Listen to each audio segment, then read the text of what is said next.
Halo, saya Romo Gandhi. Kita ketemu lagi dalam Cerita Mogan.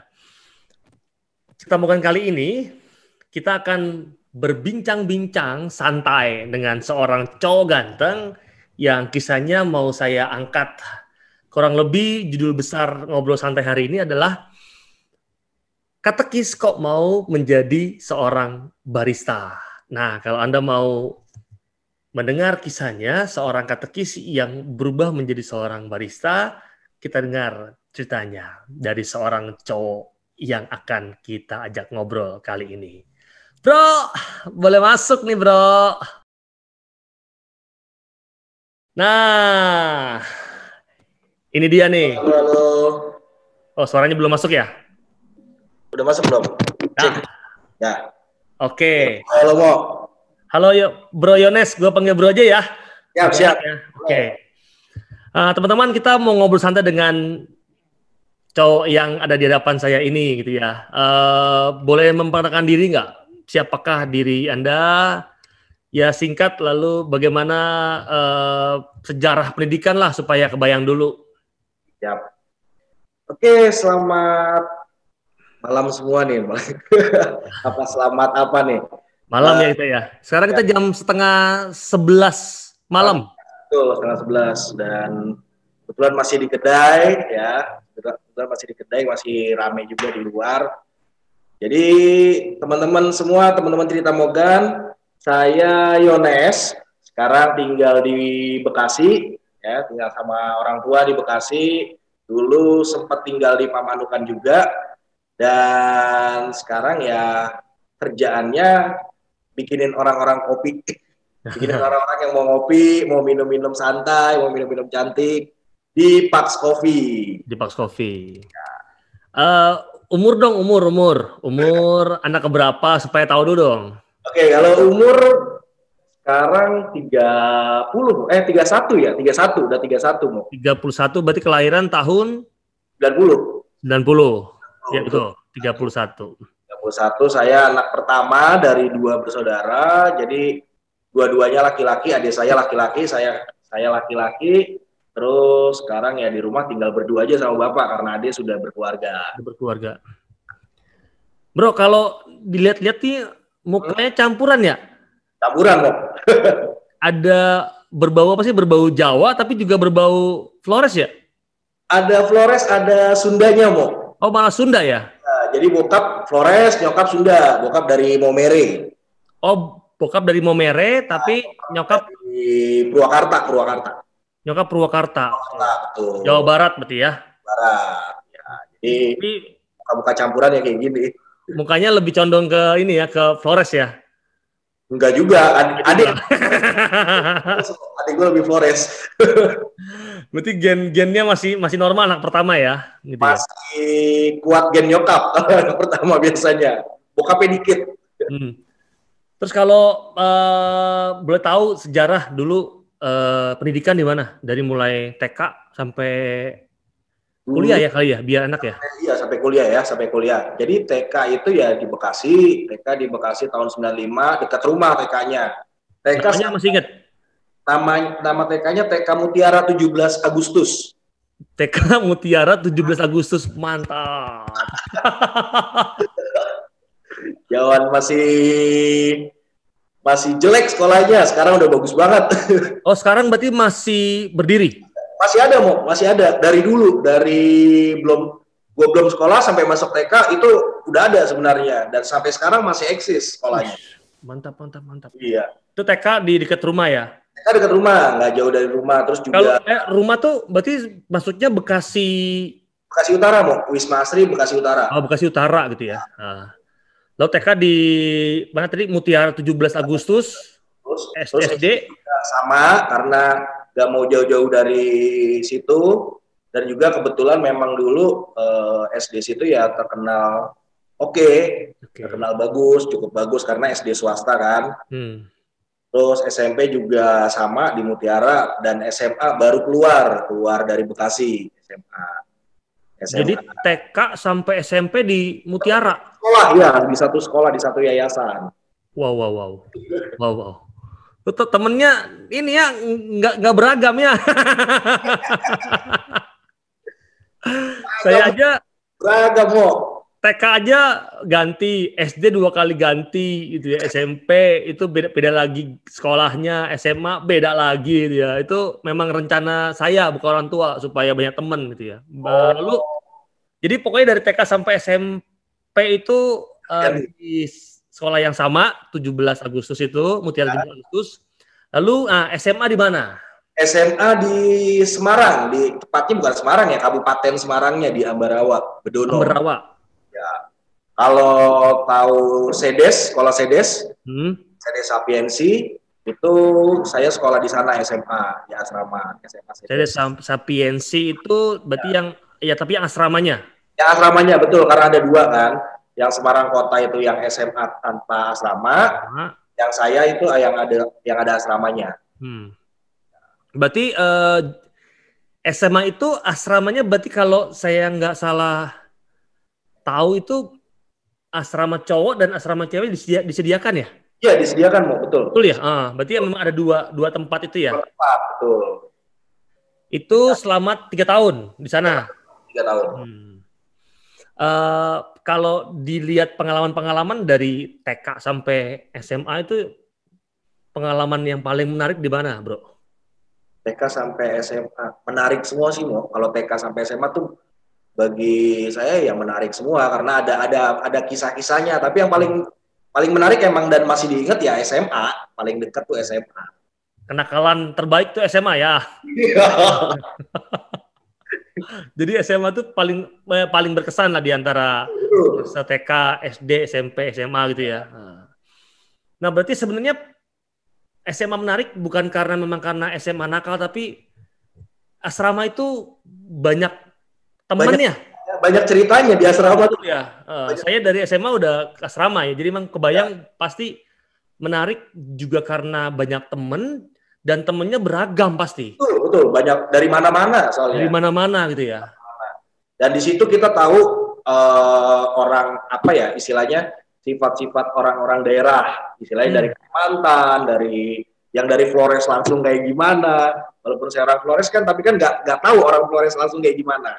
Di sana ketemu orang Flores yang benerannya. Jadi Flores ada juga? Ada orang dari sana, dari Papua pun ada, Mo. Kalimantan ada. Kalimantan ada, Papua, Sumatera. Papua ada. Iya. Sumatera ada. Tapi yang dominasi memang dari Bekasi waktu itu, Bekasi sama Jakarta waktu angkatan saya. Oh, malah banyak dari Bekasi sama Jakarta dan Jakarta. Oh. Ya. Semarang Pekalongan paling dekat. Pekalongan. Ya. Pekalongan sama Muntilan paling dekat. Tapi mereka kelas 1 dan kelas 2 itu udah keluar dari sekolah. Karena kan sekolah saya tuh yang di Sedes itu sistemnya gak kurang nilainya dikeluarin gitu, Mo. Oh, ada ini apa?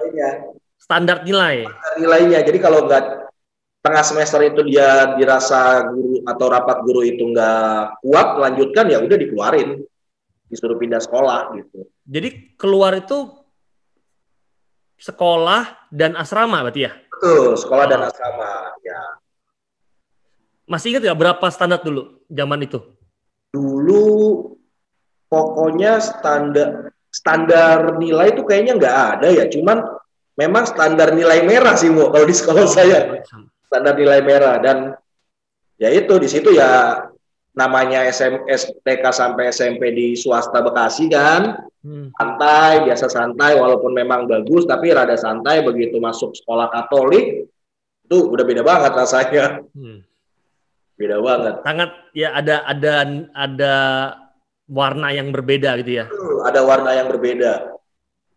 Nah, main-main. Saya sengaja mengajak ngobrol Bro Yones tuh gini, karena memang saya tertarik. Saya kenal juga dengan Bro Yones waktu di sini gitu ya. Dari katekis menjadi barista sekarang gitu ya. Ya, sebenarnya bukan barista sih, Mo. Bisa mau saya jelasin dulu karena kita sekarang kan di kedai itu masih pakai alat-alat yang manual, semua manual. Jadi kalau orang bilang barista, bukan sebenarnya teman-teman. Jadi kalau kayak saya yang masih pakai alat-alat manual itu lebih disebut brewer atau penuang air. Brewer. Brewer, ya, brewer. Jadi kalau barista itu memang mereka yang menguasai mesin kopi. Dan orang yang berada di belakang mesin kopi itu bisa disebut barista. Bukan artinya barista itu yang jago ngelate apa-apa, enggak. Sebenarnya menguasai mesin kopi. Kalau saya manual brewer jatuhnya sebutannya. Nah, sebelum sampai sana ya, Bro. Saya pernah dengar kisah ya dari Bro Yones tuh, katanya dulu mau setelah lulus dari SMA kan jadi kuliah di Satana Dharma ya. Iya betul. Satana Dharma mengambil jurusan pendidikan agama. Lalu itu yang jadi titelnya menjadi katekis ya kalau nggak salah ya, itu ya. Iya betul. Jadi katekis dan guru agama. Dan guru agama gitu ya. Nah, mengapa gitu ya? Kok zaman sekarang gitu ya hidup besar, jadi kan lahir berarti di Bekasi kan? Lahir di Bekasi. Lahir di Bekasi. Lahir besar, tumbuh besar di Bekasi, lalu SMA di Ambarawa. Oh, mau memutuskan itu mau menjadi PAK gitu ya, kuliah PAK dan menjadi katekis itu kenapa sih? Itu yang menjadi pertanyaan itu ya. Zaman itu kan kalau ditanya saya SMA mau jadi apa? Ekonomi, akuntansi, psikologi, dokter. Nah kok dokter gitu, kok mau gitu ya? Daftar. Itu memang sungguh dari hati yang paling dalam atau ada paksaan nih gitu loh. Ini jadi saya tuh bertanya-tanya gitu untuk Bro Yones tuh, ini benar gitu ya. Kok dengan penampilan yang begini mau menjadi seorang yang daftar di pendidikan agama Katolik dan menjadi katekis tuh. Sejarahnya gimana sih gitu loh? Sejarahnya panjang itu, sejarahnya panjang. Jadi memang sebenarnya maksud pendidikan agama itu bukan saya sendiri yang pengen. Intinya pengen kuliah. Waktu itu intinya pengen kuliah. Sempat kuliah setahun di Jakarta, terus karena ngelihat saya nggak terlalu lama di asrama itu, begitu tinggal di Bekasi, terus kuliah di Jakarta sama orang tua, kok ngerasa nggak nyaman ya. Akhirnya berhenti kuliah setahun di Jakarta, berhenti dulu. Pernah kuliah di Jakarta dulu? Pernah kuliah di Jakarta. Ambil jurusan? Komunikasi. Komunikasi. Jadi dari Ambarawa balik ke Bekasi. Ya. Daftar di kampus mana? Kampus Sahid, di Sahid. Oh, apa namanya? Universitas Sahid, Tebet. Universitas Sahid. Ambil komunikasi setahun, berhenti. Benar-benar berhenti. Jadi memang dulu kan niatnya itu memang dari SMA itu pengennya kuliahnya di Jogja, cuma nggak dibolehin sama orang tua. Dan akhirnya ya udah, begitu kuliah di Jakarta nggak benar, kuliahnya nggak benar, saya nggak benar. Terus akhirnya pindahlah ke Jogja karena ditanya mau kuliah apaan di Jogja. Tadinya pengennya masuk ISI, Institut Seni. Tuh. Mantap tuh. Cuma ya itu, kalau dulu kan pandangan orang tua kan kalau di seni itu ya kayak gitu-gitu aja kan. Artinya besok kerja mau ngapain gitu. Mau jadi apa gitu. Ya udah, akhirnya karena orang tua yang biayain, ya udahlah, ini aja lah. Nggak jadi aja. Akhirnya memilih Sanata Dharma. Sanata Dharma sebagai kampus yang mau saya jadikan tempat kuliah. Nah, jurusannya kepentok. Jurusannya untuk bentrok-bentrok antara saya pengen ngambil psikologi, bahasa Inggris, sama kan 3 pilihan tuh kalau nggak salah waktu tes itu. Ya udah, satu lagi agama, karena memang saran dari katekis di lingkungan di Bekasi. Jadi Sanata Dharma yang pendidikan agama Katolik.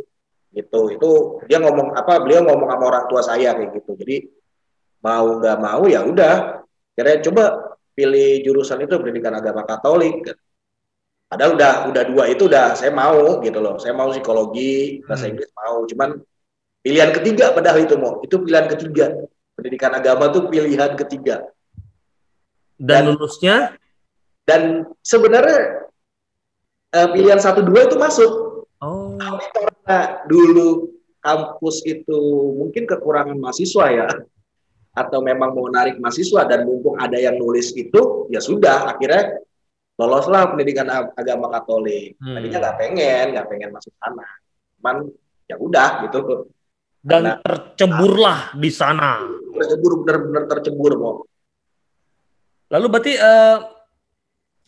kalau tercebur dan menjalani, apakah memang terpaksa atau memang setelah masuk walaupun dengan terpaksa lalu menikmati atau bagaimana? Awalnya bukan terpaksa sih mau ya, bukan terpaksa, tetapi waktu ke Jogja, hijrah ke Jogja itu saya tekadnya kuliah, saya pulang ke Bekasi harus bawa ijazah, itu aja. Jadi mau nyemplung kemana ya udah jalanin gitu loh. Jadi pertanggungjawaban terhadap orang tua dulu ya, berarti ya. Betul. Pokoknya saya kuliah dibiayai orang tua, saya pulang harus membawa ijazah. Ya, jadi itu aja. Pokoknya yang ada di pikiran saya, gimana caranya saya kuliah yang kedua ini nggak boleh gagal, harus pulang bawa ijazah. Ada pertobatan ya dari yang pertama ya. Ini bagus nih. Ada sebuah gerak gitu loh, nggak mundur terus itu ya. Ada pertobatan yang jelas tuh. Nah, memang bisa jadi pembelajaran buat teman-teman yang lain ya. Saya masih sering mendengar kalau teman-teman kita tuh masih dengar bahwa kuliah nggak lulus kenapa? Alasannya adalah terpaksa. Kuliah nggak lulus karena dipaksa, nggak nyaman. Tapi nggak pernah ingat bahwa sebenarnya kuliahnya anak tersebut itu dari orang tua. Dan orang tua tuh benar-benar bekerja untuk kita gitu loh. Nah, maka buat contoh yang baik nih sebenarnya ya. Poinnya bahwa inget tuh kuliah pertama itu mau yang di Jakarta itu. Jadi dulu orang tua punya rumah juga selain rumah yang sekarang itu, dan memang itu dulu ngobrol-ngobrolnya ya udah itu rumah kamu gitu. Saya cuma dijual yang pertama itu untuk biaya kuliah yang pertama. Why? Yang gagal. Itu juga yang menjadikan penyesalan juga. Jadi penyesalan, jadi aduh gila ya. Saya cuma mikir kayak gitu doang, ya udah akhirnya kuliah pendidikan agama ya udah jalanin aja gitu, pasti selesai gitu. Nah, dengan prinsip yang pertama tadi, pokoknya saya kuliah di Jogja, apapun itu yang memang tercemplungnya di pendidikan agama lalu selesai. Nah, dalam menjalani bagaimana? Apakah hanya sekedar menjalani atau memang sungguh-sungguh menikmati dan menemukan sesuatu yang baik di dalamnya? Kalau dalam menjalani awalnya biasa aja sih, mau awalnya biasa aja karena kan sudah pernah kuliah kan, jadi ya biasalah kayak anak Bekasi, anak udah pernah kuliah di Jakarta, petantang petenteng di kampung orang kan, di orang. Bekasi cuy. Ya, lagi kan udah pernah kuliah lagi, jadi gaya begitu datang ketemu teman-teman yang anjir ini katro-katro banget sih gayanya, saya bilang kayak gitu. Kok nggak nyaman banget. Awalnya memang nggak nyaman dan awalnya nggak nyaman. Terus perjalanannya juga, aduh setengah-setengah lah, setengah-setengah banget. Walaupun memang IP masih bisa dipertanggungjawabkan sih. Walaupun nilai masih bisa dipertanggungjawabkan, cuman ya memang setengah-setengah. Tapi udah lepas semester 3. Semester 3 itu titik balik saya. Titik balik ini lagi memotivasi diri lagi mau, karena waktu semester 3 itu kan memang sibuk kegiatan, banyak kegiatan di luar, sekalian cari tambahan uang jajan kan kalau di rantauan. Terus akhirnya karena terlalu sibuk drop nilai saya. Terus dari situ ya udah coba balik lagi ke motivasi awal bahwa mau selama apa, mau biayanya dari mana nanti, pokoknya saya harus lulus gitu loh, harus bawa ijazah pulang rumah. Dan akhirnya ya udah sampai sekarang ya ngerasa ya beruntung aja gitu loh bisa kuliah di sana, di prodi yang awalnya nggak dikenal. Dulu nggak dikenal kok prodi saya. Ya sih, memang masih peminatnya sedikit ya, makanya itu yang menjadi menarik gitu loh. Mengapa ada orang yang mau masuk dalam fakultas itu yang sedikit? Ya, sedikit banget. Angkatan saya itu cuma 63. 63. Lulus itu kita tinggal 55 orang. Tinggal 55 mahasiswa satu angkatan. Walaupun sekarang sudah banyak, dulu dikit banget mau. Dan kalau misalkan teman-teman saya juga yang seangkatan, teman-teman tongkrongan saya itu ditanya kenapa masuk kampus ini, ya jawabannya mereka macam-macam, rupa-rupa, ada yang dibiaya, ada yang karena beasiswa, karena ada yang karena memang nggak tahu mau kuliah apa lagi gitu. Jadi sebenarnya yang masuk ke sana tuh nggak banyak yang nggak tahu ini kita bakal kuliah apa sih, kita bakal jadi apa sih. Mungkin tahu jadi guru agama, tapi nggak tahu lebih spesifik tentang katekisnya itu. Jadi ya banyak kan ngasal, baru begitu kecemplung ada yang nyesel, ada yang enggak gitu kan. Iya. Nah, ini untuk juga teman-teman yang lain yang mendengar. Nah, sebenarnya apa yang dipelajari? Jangan-jangan memang teman-teman nggak mau masuk itu karena memang nggak paham ya? Mungkin. Nah sekarang bisa berbagi nggak, bro? Sebenarnya apa sih yang dipelajari di kampus itu selama 4 tahun gitu ya? Ya, selama kuliah sih yang dipelajari sebenarnya asik sih. Kalau saya bilang dari beberapa fakultas yang ada di Sanata Dharma itu ya mungkin paling asik ya di situ, karena ada yang namanya kita kuliah kesenian teater rakyat. 1 semester itu belajar tentang teater rakyat. Kesenian teater rakyat. Dan itu kita pentas. Nilainya itu dari apa yang kita pentaskan. Terus ada kuliah yang namanya dirijen. Dirijen itu kita kita bikin paduan suara 1 angkatan, pilih lagu, pentas, nilainya dari situ juga. Ada kuliah waktu itu Bina Iman Anak juga. Jadi kebanyakan sih kuliahnya seneng-seneng sih kalau saya bilang. Artinya nggak menjemukan yang orang pikir kan ya? Enggak sama sekali, enggak sama sekali. Kalau buat saya sih enggak ya. Kalau buat saya enggak, karena selama menjalani itu, oke, kita suruh bikin outbound. Coba kita mainin bareng-bareng outboundnya kayak gimana. Cuma kayak gitu doang. Yang menjemukan barangkali kalau saya pribadi ya kuliah ini kayak apa namanya statistik. Kuliah statistik. Diajarkan juga dalamnya ya? Ada, penelitian itu diajarkan, dan itu yang ya kita kebanyakan, kuliah di sini kok masih ada hitung-hitungan gitu kan. Kalau yang lain sih asik, yang lain asik. Secara umum kan normal ya, ada MKU. Ada normal ya kan, ada dalam arti juga spesifiknya, misalnya juga belajar teologi singkat ya. Belajar. Iya, makanya artinya nggak seperti dibayangkan kayak belajar sesuatu yang abstrak, enggak kan ya? Justru yang dekat sama kita sebenarnya pelajarannya. Nah, itu dia. Artinya sama kita. Ini menyenangkan gitu ya. Cuman mungkin bagi saya belum dikenal. Ya, memang nggak dikenal, memang nggak tahu ya, belum ada yang tertarik barangkali ya, belum ada yang tertarik, dan tidak dikenal juga sih, itu tadi tidak dikenal. Betul. Nah, maka teman-teman yang mungkin di saat ini yang masih bingung mau jurusan apa gitu ya, tapi mau menjadi seorang pewarta juga bisa masuk dalam fakultas PAK ini ya, pendidikan agama ini ya, dan memang itu menjadi sesuatu yang bagi saya lumayan lengkap ya, kalau membaca dari silabus lengkap segala macam lengkap ya. Lengkap. Kita nggak cuma belajar agama doang, bahkan yang namanya kayak dasar pendidikan, istilahnya dulu tuh pendidikan dasar ya, apa sih saya lupa tuh mata kuliahnya, itu ada kewarganegaraan, ada bahasa Indonesia, ada. Jadi kayak kuliah pada umumnya aja. Iya, betul.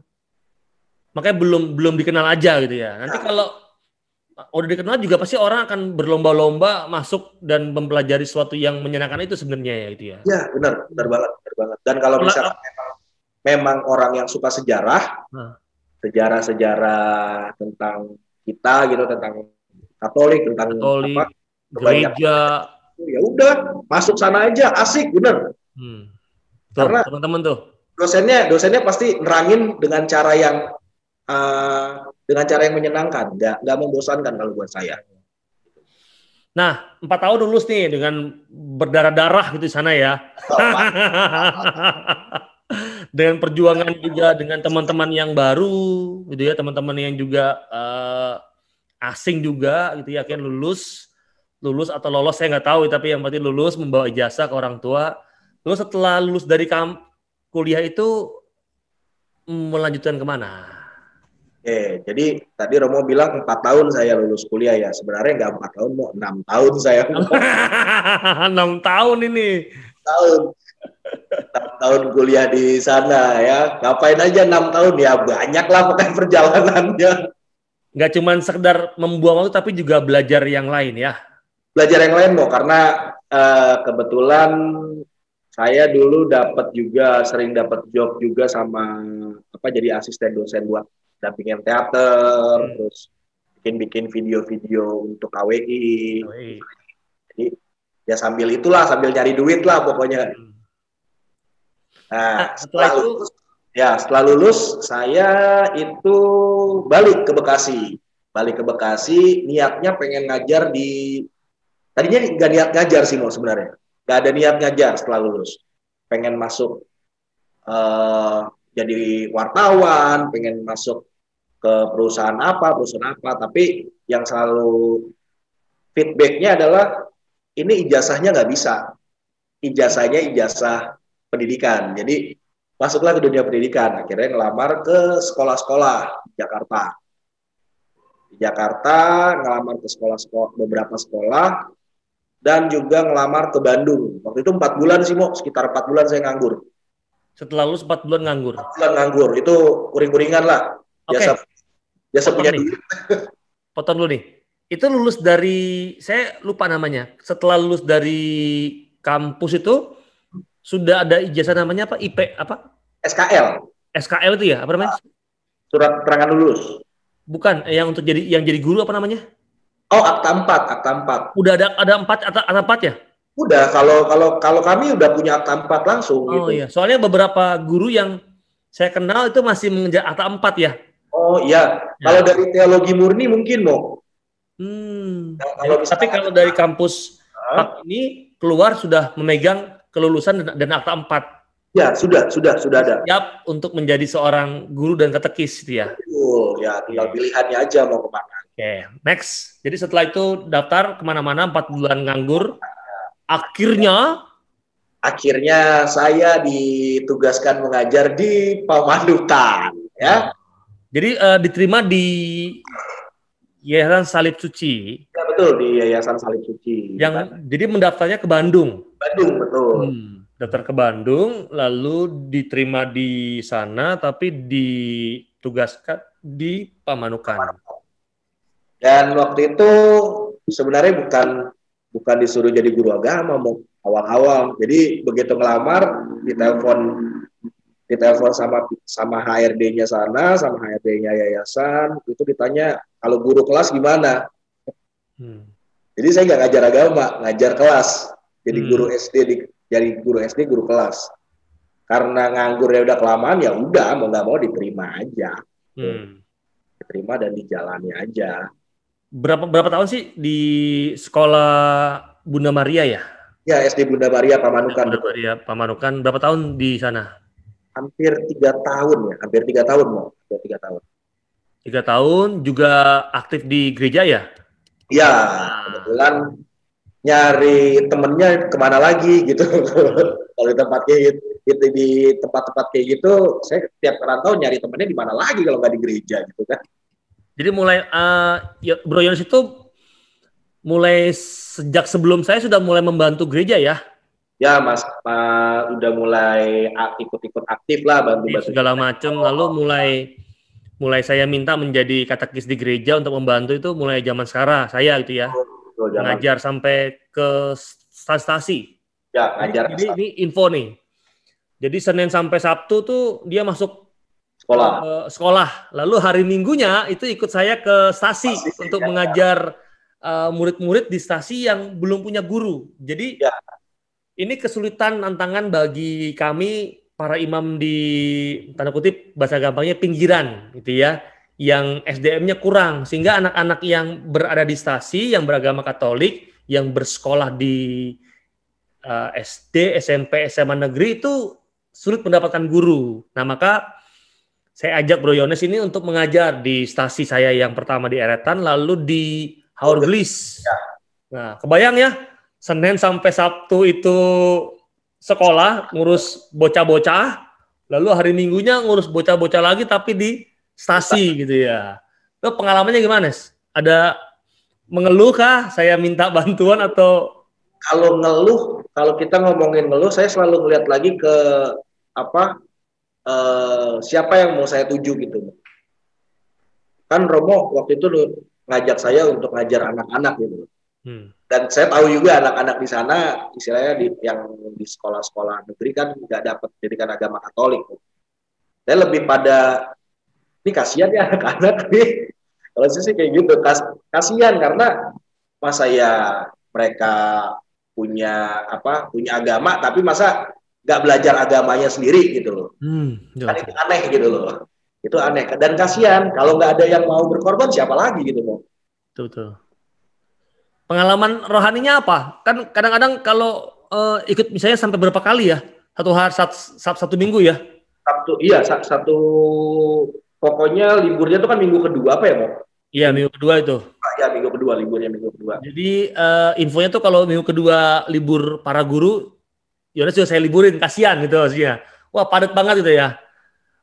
Saya mungkin juga kadang-kadang padatnya tambah gila. Sabtunya tugas lektor gitu ya, dia lalu minggunya ke stasi, kita berangkat udah dari pagi gitu ya, lalu sampai malam, kadang-kadang pulang jam 9 jam 10 baru sampai pastoran lagi gitu ya. Itu melelahkan tapi kadang-kadang juga mengasihkan ya. Banyak pengalamannya, Mo, dan itu yang nggak bisa didapetin kalau misalkan kita diem di rumah doang. Betul. Jadi kan ya karena kalau saya sih pikirnya ya karena saya katekis, saya belajar tentang itu dan punya ilmu tentang itu ya harus dibagiin. Kalau nggak kayak gitu hilang dong ntar. Iya. Udah gitu nggak saya kasih gaji ya. Saya tuh ngajak Bro Yones cuma saya ajak kasih makan. Mau minum. Ya gimana Mo, kasihan Mo anak-anak. Iya sih, memang ini perjuangan sampai hari ini. Saya sebagai pastor paroki juga berjuang untuk mencari katekis yang pas untuk anak-anak, terlebih di stasi itu yang kadang tuh kalau anak-anak saya tuh nggak mendapatkan guru tuh kadang-kadang menjadi pilu gitu ya, sebagai gembala tuh, aduh kok anak-anak malah terbengkalai gitu ya, nggak dapat pendidikan yang tepat, yang betul gitu ya. Makanya saya sih bersyukur ya, saya mau 4 tahun gitu ya, 3 tahun, 2 tahun itu gue udah kelamaan nih mau 4 tahun gitu ya.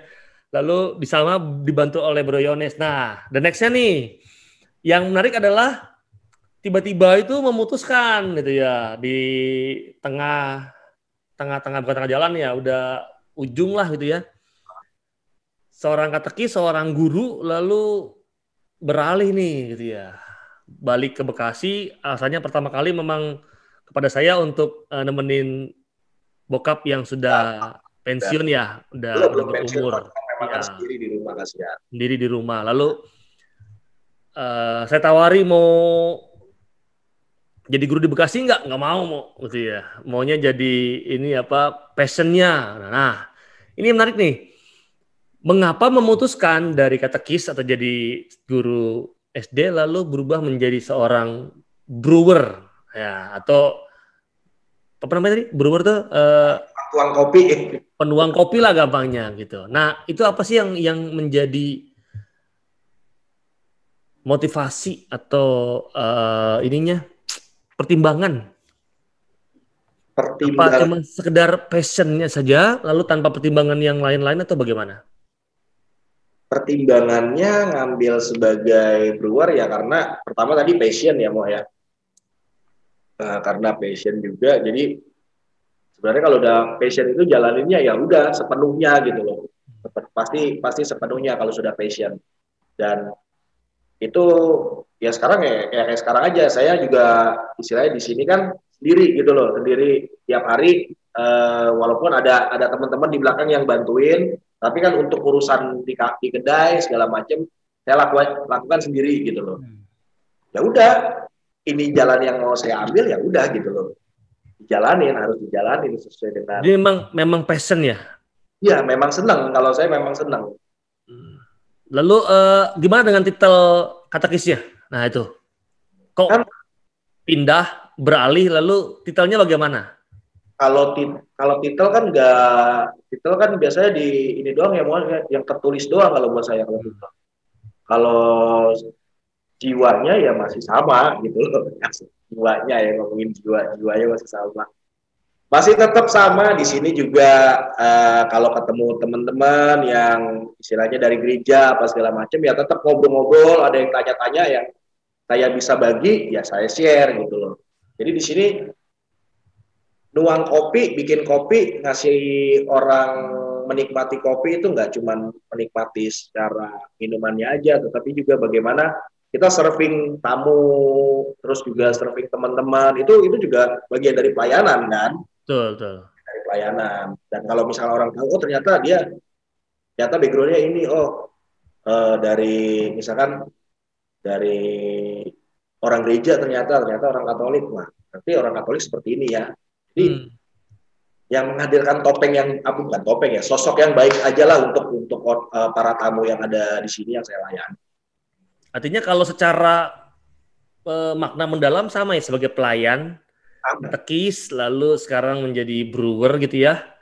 Sama-sama, tapi memang dengan cara pandangan yang tepat itu ya, sehingga pada akhirnya bisa memberi yang terbaik gitu ya. Betul banget, karena ya saya di kopi juga kenapa suka kopi, kenapa milih jalan ini, karena begitu tahu dan begitu mempelajari lebih dalam, ternyata ya ini sama aja kayak saya menjalani kehidupan yang sebelum-sebelumnya gitu loh. Benar-benar harus dari hati gitu loh. Kalau nggak dari hati nggak bakal keluar gitu loh, nggak bakal dapet apa yang saya inginkan. Ya artinya dimanapun berada, apapun yang dipilih itu harus menggunakan hati yang baik gitu ya. Sepenuh hati, kalau enggak percuma ya. Ya. Punya titel apapun, kalau enggak menjalankan dengan sepenuh hati kayaknya akan sia-sia belaka. Ya. Dan apalagi kalau brewer sih nggak ada titelnya sih. Ya. Nggak ada titelnya. Nggak ada. Tapi kan udah mengantongi berapa ini?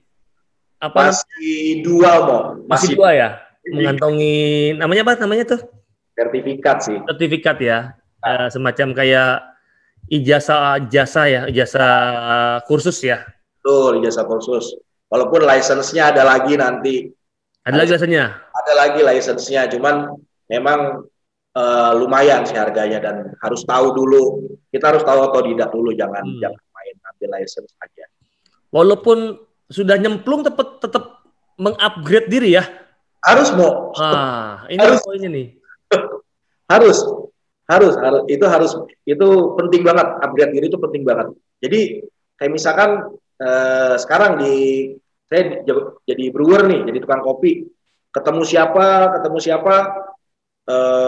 entah itu dari mereka sebagai apa kerjaannya atau anak-anak kuliah yang sekarang itu saya kadang ngobrol apa segala macam, ternyata banyak yang saya nggak tahu gitu loh. Banyak yang saya nggak tahu dan lebih banyak yang mereka tahu gitu. Dan gimana sih caranya kita kepo lah, kita kepo sama orang-orang itulah, gimana sih caranya gini. Kayak misalkan bikin YouTube apa segala macam ya, itu belajar juga. Jadi bener-bener dengan rendah hati mau bertanya, mau pengen tahu lebih dari yang sekarang gitu ya. Bahkan bertanya sama orang-orang yang baru itu menjadi menarik ya. Kadang-kadang malah pembelajarannya lebih banyak dibanding yang kita bayangkan tuh ya. Betul banget. Jadi karena kan yang kayak gitu kan kita kadang nggak dapat di pendidikan resmi ya, pendidikan formal ya. Yang perlu dicari ya dalam pergaulan, kita juga harus bisa baca pergaulan kita juga seperti apa. Yang menguntungkan ya udah sikat gitu loh. Yang nggak menguntungkan ngapain dijalanin terus gitu. Nah sekarang suka dukanya apa, bro? Selama menjadi gampangnya tukang kopi lah ya. Suka dukanya sebenarnya kalau jadi tukang kopi itu harus senang terus sih, kalau enggak kopinya nggak enak. Cuman memang selalu ada dukanya. Dukanya itu ya kondisi sekarang kan kita Bekasi lagi masih PPKM ya. atau PSBB itu udah 2 minggu, udah hampir 4 minggu ini perpanjangan terus kan Jawa Bali itu ngaruh banget sih sama penjualan. Jadi buat keuntungan apa segala macam. Kalau lagi rame seneng, kayak malam ini nih rame mau lumayan. Rame lumayan. Malah bahagia ya. Malah bahagia. Walaupun capek tapi bahagia.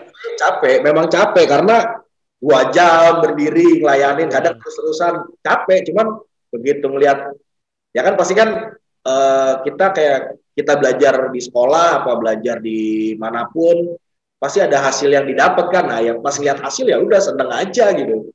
Harus seneng. Apalagi kalau ngeliat orang tuh bilang, "Bro, enak nih bro kopinya." Tuh kayak wah, gitu ya. Ya, tapi kalau di Bekasi jarang mau yang ngomong kayak gitu. Jarang ngomong gitu ya. Mereka yang penting beli terus minum kopi udah pulang. Tapi ekspresi orang senang tuh kan beda. Ya, beda ya. Terasa banget ya. Kayak orang minum tuh apaan sih nih sama minum tuh oke juga nih tuh terasa lah. Mungkin orang sekarang lebih sulit untuk mengekspresikan berterima kasih gitu ya. Wah, susah. Ya, karena masa bahwa mungkin saya beli gitu loh. Nah, itu yang memang jadi harus digali lagi bahwa berterima kasih kepada siapapun itu bagi saya hal yang biasa harus dilakukan ya. Harus. Sama kayak saya pernah tuh dikatakan oleh teman saya gini. Kalau Pak Oga saya ngasih tuh nuhun Mang, nuhun Kang. Betul. Padahal yang ngasih saya, yang saya memberi uang saya yang mengatakan terima kasih. Terus dia bilang, kenapa harus lo yang bilang terima kasih mau? Nggak apa-apa. Kan saya juga dicarikan jalan. Ya, dibukain jalan. Nah, hal-hal itu kadang-kadang menjadi pelit kita. Mengatakan terima kasih dengan berbagai macam pertimbangan yang kayaknya terlalu pelik gitu ya. Padahal ya cukup terima kasih sudah diberikan jalan, sudah dicarikan jalan, itu kan hal-hal yang biasa. Dan ini mungkin yang juga harus dilatih oleh kita semua kali ya, bahwa mengucapkan terima kasih kepada orang kecil atau orang yang nggak dilihat tuh kayaknya menjadi penting gitu ya untuk zaman sekarang gitu ya. Penting banget. Emang sekarang udah jarang sih ya yang ngucapin kayak gitu, cuman selalu kita ulang-ulang terus gitu. Bahkan kadang-kadang malah tukang kopinya bilang makasih Mas gitu ya. Itu wajib sih Mo, itu wajib. Saya kadang-kadang bingung, saya bilang yang harus saya bilang makasih saya, tapi orang kalau saya beli kopi tuh makasih ya Mas ya, oh makasih kembali Mas, ya. Enak gitu kan, sederhana gitu ya, kopinya enak gitu ya. Itu attitude-nya dunia F&B sih, food and beverage seperti itu memang. Gitu ya. Nah bro, ini di belakang tuh kayaknya saya menarik tuh, itu judul brandnya tuh kopi Pax Coffee ya? Pax Coffee, betul. Pax itu yang artinya damai. Betul? Betul, damai. Oh damai. Bisa diceritakan nggak? Kok keren ya? Maksudnya Pax Coffee itu dia kopi damai atau kopinya itu membawa damai atau bagaimana cara berpikirnya?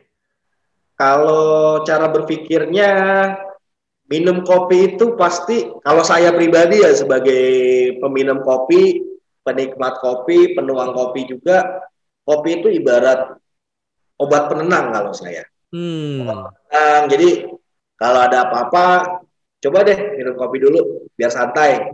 Biar enjoy. Dan itu sebenarnya harapannya kedai ini dengan memberi nama Pax Damai. Jadi pengunjung istilahnya dari luar emosi apa segala macam masuk sini minum kopi damai. Damai gitu loh, nggak ribut lagi. Iya sih.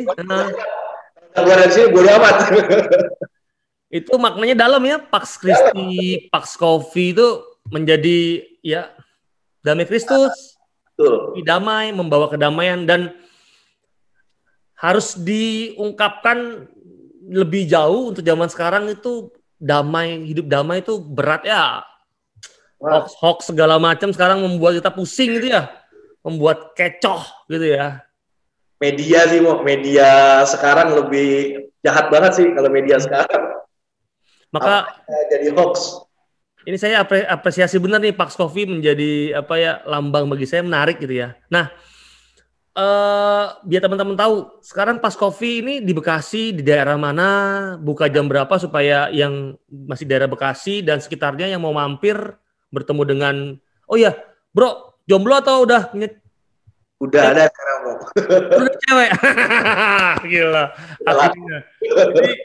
Jadi cewek-cewek yang mau nyari Yones udah punya cewek ya, jadi jangan diganggu. Kan masih punya mau. Oke, Pak Sofi di mana posisinya?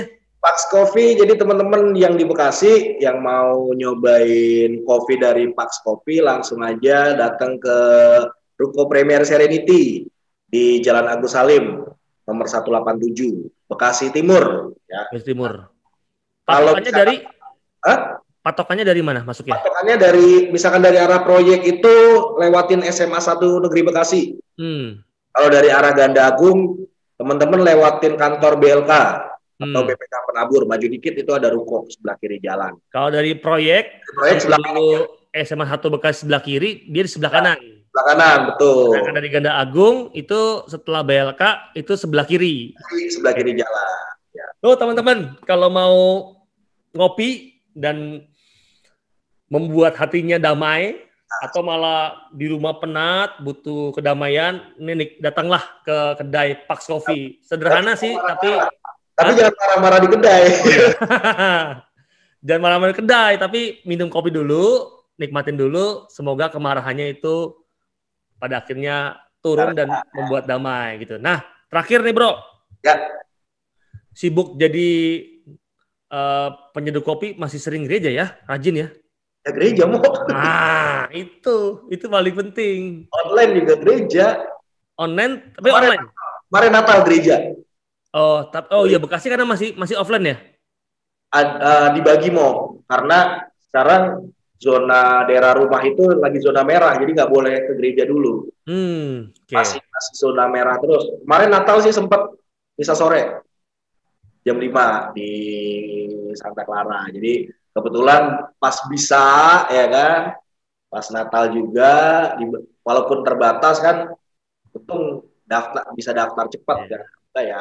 Rindu ya ke gereja ya? Iyalah. Daripada ya memang banyak umat mengatakan bahwa online tuh rasanya berbeda Romo dibandingin offline. Ya beda banget kok, jauh kok. Nah, maka walaupun sudah menjadi tukang kopi tetap masih gereja gitu ya? Ya masih ya harus bersyukurnya ya lewat cara itulah. Gimana lagi kalau nggak kayak gitu. Sama jangan lupa tetap apa ya? Kalau saya ritual awal pas buka kedai itu pasti doa sih. Doa dulu ya. Oh. Jadi sebelum ngelakuin aktivitas ya walaupun singkat ya tetap harus doa lah. Ya. Berarti jiwa katekisnya nggak hilang ya? Jangan sampai walaupun ya di luaran sana mungkin sekarang dilihatnya wah kayak bukan katekis nih apa segala macam. Nah, kan yang tahu diri saya sendiri. Betul. Oke, Bro, ini kita berapa menit ya? Panjang ya? Soalnya kalau udah ngobrol tuh asik tuh kayak sering lupa gitu ya. Benar banget.